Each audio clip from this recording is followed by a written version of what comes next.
Për Zoën e bekuar kanë shkruar shumë shenjtër, shumë teolog, dhe shkrimet e tyre janë njëri më i thellë se tjetri, vazhdojnë të dalin edhe shkrimet e tjera, të gjithë po as të thellë. E gjitha këto duket sikur i japin të drejtë asaj që thoshte Shën Alberti i Madh, i peshqvi e teologu i famshëm gjerman i shekullit të 13, kur thoshte për Marin nuk do të thuhet kurrë as sa duhet. Dhe i japin të drejtë edhe asaj që shkrimtari i madh italian Dante Alighieri shkruante në veprën e tij Komedia hyjnore, ku duke ju drejtuar Marisë thoshte: Virgjër nën, bie birit tënd, e përvujt dhe e lartë më shumë se krijesë, pikë shikimi i gjithmonë i këshillës së amshuar.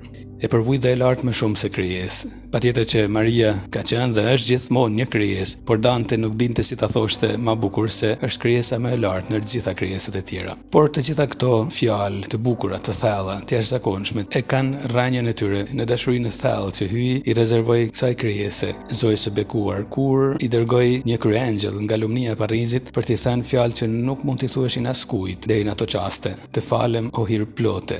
Hir plote, pra plot me hir. Zoti me ty, dhe jo Zoti qoftë me ty. Dhe është interesant të dim se pikërisht kur lindi Maria, Herodi i Madh kishte filluar aso kohë disa riparime të rëndësishme në tempullin e Jeruzalemit, duke i dhënë atij një shkëlqim edhe më të madh nga ai që kishte pasur më parë. E për këtë nismë të tij ishin angazhuar thuhet rreth 10.000 punëtor. Ndërkaq hyi po fillonte në Marin ndërtimin e një trupi njerëzor të pastër, i cili do të bëhej më vonë tempulli i hyjë të gjallë. Por kjo nismë e hyjit nuk do të ndërpritej kurrë më, sepse për gjithë krishterët pastaj do të thuhet se janë të thirrur të bëhen tempuj të gjallë të Shpirtit Shenjtë. Dhe Shën Pauli thotë jemi të gjithë të thirrur që të jemi të papërlyer në dashuri, siç dëgjuam në leximin e dytë. Por t'i kthemi kësaj të kremtë të sotme, që kujton gjizjen e pamkat të Zojës bekuar, pra faktin se në kreharorin e nënës së saj, Zoja bekuar është zënë pamkatin e rrjedhshëm. E në vitin 1854, kur Papa Piu i IX e shpalli në mënyrë solemne këtë dogmë të kishë, nuk do të mendojmë se aty filloi të mendohej për Marinë si të zënë pamkat. Jo, është krejt e kundërta. Vlon të mund të themi një mendim i tillë në popullin e hyjit me kohë, e Papa sikur i përgjigjet kësaj kërkese të ndjeshmërisë së fesë nga ana e popullit hyjit. Kërkese të popullit hyjit dhe kërkese prej së larti, sepse kishin ndodhur shumë të shfaqura të Zojës, ndërto shkëlqente ajo e shfaqura Zojës Katerin Labureku, ju shfaq në medaljen e mrekullueshme, pastaj që ishte shumë e famshme në çastin kur Papa shpalli dogmën. E gjithë këtë entuziazëm të kishë, sikur e vulosi hyj prej së larti 4 vite më vonë, kur Zoja u shfaq në lurt të Francës. Por le t'i bëjmë vetes këtë pyetje që këtu del me vend. Çfarë është mëkati i rrjedhshëm? Mëkati që ka rrjedhur në shekuj, është trashëguar pra si një rrjedh, ose mëkati origjinal, siç e quajmë ndryshe, i origjinës, i fillesës. A është një mëkat në kuptimin e zakonshëm të fjalës? A lind një fëmijë me mëkat? Përgjigja është jo, nuk lind me mëkat, duhet t'i arrijë moshës së arsyes.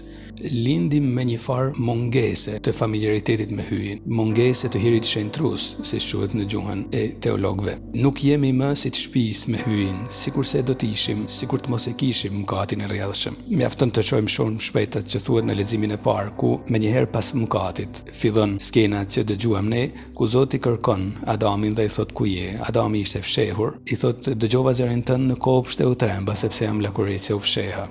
Lakurisia këtu është metaforë për tregu humbjen e pafajësisë, e çiltërsisë dhe të thjeshtësisë së tij para hyjit. E hyji thot me drejt mos hëngre frutat nga pema, prej të cilës ka urdhëruar mos hash. E këtu Adami, ai që kur pa Evën që ja krijoi Zoti si dhuratë për lumturinë e tij, kishte klithur fjalët më të bukura. Kjo është mishit tim. Adami këtu pas mëkatit thot fjalë shumë të liga. Gruaja që ma dhe për shoqe, ajo më dha frut prej pemës dhe hëngra. E ndena duket se fajin ja lë gruas, por në fakt ja lë hyjit. Gruaja që ma dhe për shoqe. Me një të rënë, Adami godet zemrën e hyjit dhe zemrën e gruas së tij. Eva nga ana tjetër edhe ajo përpiqet t'i dalë lakut, të dalë pa fajshme dhe t'ja lër fajin tunduesit për mëkatin e saj, kur thot më gënjeu gjarpri dhe hëngra. Pra, me mëkatin e rrjedhshëm, mjerisht, është filluar një mekanizëm përçarjeje mes njeriut dhe hyjit, e mes njeriut me njeriun, e edhe me krijesat. Këtë mekanizëm përçarjeje hyj në sajt e meritave të Jezu Krishtit e ka ndalur në Marinë, në Zoën e bekuar. E në këtë çast, për të kthyer edhe një herë leximit të parë, në këtë çast të dhimbjes së tij të madhe, kur hyi ndjeti i tradhtuar nga bijtë e vet, Adami dhe Eva, në këtë çast thot lajmin më të madh. I thot djallit armiqësi do të vendër me teje e gruas, ndërmjet farës së saj e farës sate, fara saj do ta ndryll kokën, kurse ti do t'ja ngjeshësh në shtek për thembër. Etrit e kish, këtë fjalë të hyjit e quanin lajmi i parë i mirë, proto ungjilli, sepse aty është hera parë që hyi lajmëron edhe pse si në kod mishrimin e birit vet.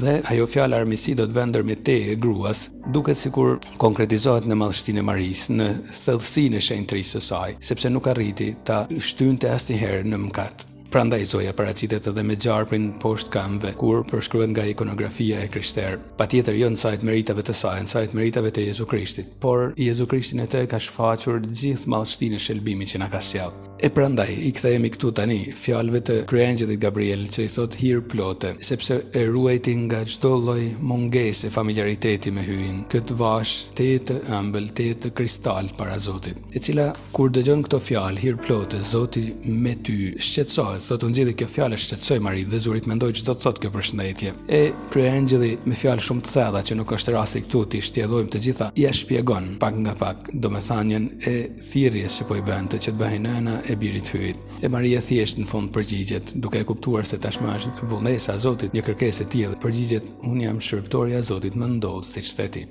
Pas një ankesë, ajo i hapet vullnesës së Zotit, duke ditur mirë se nëse një vajzë në atë kohë gjindej shtatzën jashtë martesës, e priste vdekja, por kështu duhet i përgjigje me hyjt, pa ankesa, pa ngurime, pa frikë. Patjetër edhe në Marin janë ndeshur disa pasojë të mëkatit, jo të mëkatit saj, por të mëkatit botës. Patjetër që kanë kulminuar të gjitha në kryqëzimin e birit të saj, Jezu Krishtit. E edhe herët e tjera djalli do të jetë përpjek ta shkurajojë, ta ndalojë, sikurse u propos të bënte të binin në mëkat Adamin dhe Evën. Patjetër edhe në Marin e Maria mund të kishte mëkatuar, nuk është se ishte hequr liria personale, por e ka mposhtur të nduesin, pikërisht prej familjaritetit të thellë që ka pas me Zotin saj një herë të veçantë, por edhe ka ruajtur gjithë jetën. Ja ka shtyp kokën, mund të themi. E ndoshta na ndihmon një histori interesante që tregonte një herë një egzorcist. Gjatë një egzorcizmi, thuhet se kishte pyetur djallin pse kur unë përmend emrin e të shenjtrueshmes Mari, ti përplitesh më fort se kur unë përmend emrin e Zotit tonë Jezu Krishtit. E djalli ishte përgjigj, po, sepse të jemi mposhtur nga hyi e di se është e pashmangshme për mua, por më vjen të pelcas kur më duhet të pranoj se jam i mposhtur edhe nga një krijesë vetëm njerëzore. E një tjetër egzorcisti djalli i kishte thënë çdo të falemi Mari për ne është si një shkop i rënd kokës. Prandaj ja ka shtyp kokën e vazhdon të shtyp për ta ndihmuar kishën e Zotit, të i afrohet shëlbuesit saj Jezu Krishtit, të përsosët sa më shumë dashuri, t'i hapet plotësisë së hirit që Zoti ka parashikuar për ne. Janë të shumta shkrimet e shenjtërve, thamë edhe në fillim, shkrimet e teologëve, por në gjitha këto po veçojmë vetëm njërin ndër shprehjet më të dashura, më të ëmbla që i janë drejtuar Marisë ndër shekuj. Është ajo e shenjtës Teresë të Jezusit, fëmijë që thoshte: "Nëna ime, Maria, unë jam më me fat se ti, sepse kam një nënë si ti." Pra një nënë të papërlyer.